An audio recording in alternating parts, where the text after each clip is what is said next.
Supreme court ने हाल ही में section 124A पर पुनर्विचार करने की सोची है और इसकी कुछ और लिमिट सेट करने की बात करी है।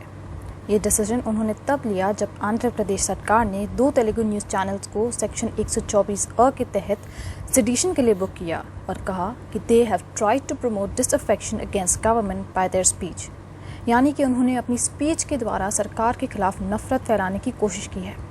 काफ़ी और भी जर्नलिस्ट और लोग हैं जिनके खिलाफ बिना मतलब सेडिशन का केस फाइल किया गया है। इसी को देखते हुए सुप्रीम कोर्ट ने इस पर पुनर्विचार करने का ठाना है।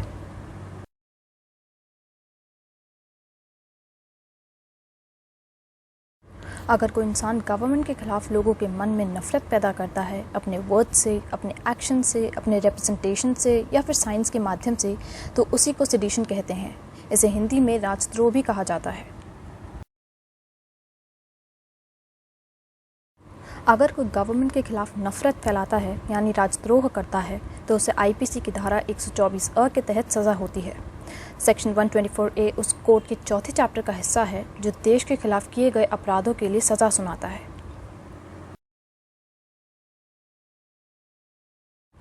चौथे चैप्टर में 121 से 130 तक धाराएं मौजूद है और धारा 124A को 1870 में ब्रिटिश राज के द्वारा इंट्रोड्यूस किया गया था। जब ब्रिटिशर्स भारत पर अपना राज चला रहे थे तब उन्हें डर था कि मुस्लिम उपदेशक उन पर वार कर देंगे, और ऐसा उन्हें तब लगा जब उन्होंने वहीब या फिर वलीउल्लाह कहे जाने वाले आंदोलन को दबा दिया। इस सब को देखते हुए उन्होंने धारा 124A को इंट्रोड्यूस किया। उनके पूरे शासनकाल में उन्होंने इस धारा को उनके खिलाफ किए गए आंदोलनों को दबाने के लिए किया। इस धारा के तहत लोकमान्य तिलक जी और महात्मा गांधी को भी सज़ा सुनाई गई और उन्हें जेल भी भेजा गया। भारत के आज़ाद होने पर भी यह धारा लागू रही और इससे काफ़ी क्रिटिसिज्म भी झेलना पड़ा, क्योंकि लोगों का मानना था कि इससे उनका right to free speech violate हो रहा है। सेडिशन को पहली बार इंदिरा गांधी के शासनकाल में कॉग्नाइजेबल ऑफेंस माना गया, लेकिन 1962 में सुप्रीम कोर्ट ने उसमें दखल दिया और कहा कि यह धारा केवल तभी इस्तेमाल हो सकती है जब किसी को सरकार के खिलाफ हिंसा करने के लिए उकसाया गया हो, या फिर ऐसी सरकार जो कि लोकतांत्रिक तरीके से यानी डेमोक्रेटिकली इलेक्ट की गई हो उसे हिंसा के माध्यम से गिराया गया हो। जब तक कोई भी हिंसात्मक तरीके से गवर्नमेंट को क्रिटिसाइज नहीं करता तब तक उसके खिलाफ सेडिशन के चार्जेस नहीं लगाए जा सकते।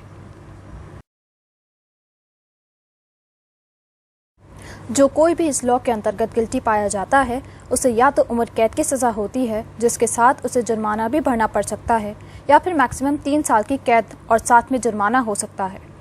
इस धारा के तहत दोषी पाए जाने वालों का पासपोर्ट भी छीन लिया जाता है और वो गवर्नमेंट जॉब के लिए भी अप्लाई नहीं कर सकते। ये एक नॉन बेलेबल ऑफेंस है। पहली बार जब थॉमस बैबिंगटन ने 1837 में पेनल कोड ड्राफ्ट किया था तब सेडिशन की पनिशमेंट को धारा 113 के नाम से उसमें जगह दी गई थी, पर उसे एक्चुअल कोड में से हटा दिया गया कुछ अननोन रीजंस के लिए। फाइनली 1870 में जेम्स स्टीफन के कहने पर इसे पेनल कोड में ऐड कर लिया गया। जेम्स स्टीफन उस वक्त कॉलोनियल इंडिया के लीगल मामले संभालते थे। वहाबी मूवमेंट को बढ़ता देख ब्रिटिश राज ने ये सेडिशन एक्साइटिंग डिसअफेक्शन यानी गवर्नमेंट के खिलाफ लोगों के मन में असंतोष को बढ़ावा देना इस टाइटल से इसे इंट्रोड्यूस किया था।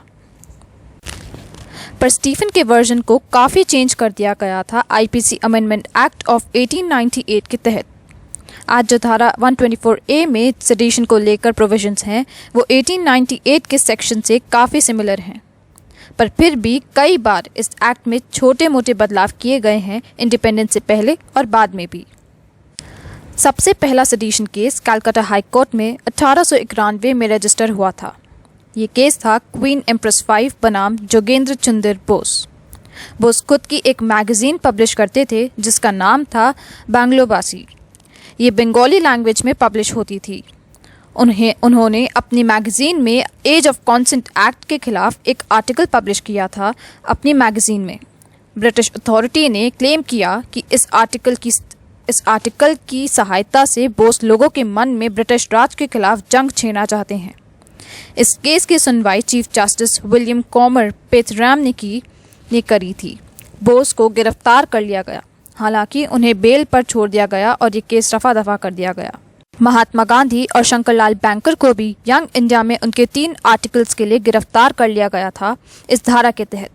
इस केस की सुनवाई के दौरान गांधी ने धारा 124 अ को इंडियन पेनल कोड की सभी धाराओं का राजा कहा और कहा कि ये धारा नागरिकों की स्वतंत्रता को दबाने के लिए बनाई गई है। 21वीं सदी में भी लेखकों और कई पत्रकारों को सेक्शन 124 ए के अंतर्गत चार्ज किया गया है, जैसे कि प्रख्यात लेखिका अरुंधति रॉय, असीम त्रिवेदी जो कि एक पॉलिटिकल कार्टूनिस्ट हैं। जब पहली बार 1951 में इंडियन कॉन्स्टिट्यूशन में अमेंडमेंट किया गया था, तब नेहरू ने सेक्शन 124 ए को भी हटाने की मांग की थी और कहा था कि सेडिशन की वजह से गिल्टी पाए जाने वाले लोगों को किसी और तरीके से डील करना चाहिए। 2016 में भी जेएनयू में हुए प्रोटेस्ट के संदर्भ में इसे अबॉलिश करने की मांग उठी थी। 2018 में लॉ कमीशन ऑफ इंडिया ने एक कंसल्टेशन पेपर पब्लिश किया जिसमें उन्होंने इस सेक्शन में कुछ चेंजेस करने की बात की। 2019 में कांग्रेस पार्टी ने इसे अबॉलिश करने की बात कही। हालांकि 2004 से 2014 तक जब कांग्रेस सत्ता में थी तब ये धारा लागू थी और कई लोगों पर सेडिशन केसेस भी फाइल किए गए थे। कल ही विनोद दुआ जो कि एक सीनियर जर्नलिस्ट हैं, उनके खिलाफ लगाए गए सेडिशन चार्जेस को सुप्रीम कोर्ट ने हटा दिया है। उनका कसूर सिर्फ इतना था कि हिमाचल में हुए एक यूट्यूब शो के दौरान उन्होंने सेंट्रल गवर्नमेंट के कोविड मिसमैनेजमेंट को लेकर गवर्नमेंट को क्रिटिसाइज किया था। उनके खिलाफ एक बीजेपी लीडर ने एफआईआर दर्ज कराई जिसमें उन्हें फेक न्यूज़ फैलाने, डिफेमेटरी कंटेंट छापने के लिए दोषी ठहराया गया। कोर्ट ने 1962 में कुछ लिमिट्स भी सेट करी थी, लेकिन कुछ पॉलिटिशियंस और लोग इस लॉ को लोगों की आवाज़ दबाने के लिए इस्तेमाल कर रहे हैं। सिटीजनशिप अमेंडमेंट एक्ट के प्रोटेस्टर्स के खिलाफ भी सेडिशन केसेस फाइल हो चुके हैं।